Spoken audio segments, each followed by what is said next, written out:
So for me, going the extra mile for your coworkers, doing that extra 1% every day, always looking out for opportunities to do that, isn't just a great way to improve your culture, reduce stress at work, put yourself in an environment where you enjoy coming to work every day and things are a lot easier, but it's actually really fun. So every day you come in, okay, this task I'm about to do, this thing I'm about to set up, this project that I'm working on, how can I do this in a way that's going to surprise my coworkers by going the extra mile, having a really good handoff, having certain things done, finishing my day in a way that sets up the next shift.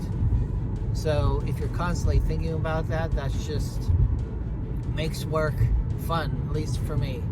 And if everybody's doing that, imagine the way your workplace will be, your culture.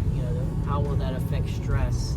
How will that affect the way you approach work and the way that you interact with each other every day? So everyone's looking out for each other. So it's a really easy way to do something that feels good, it's fun, and just makes life easier for everyone. So I think this is a no-brainer in this chapter.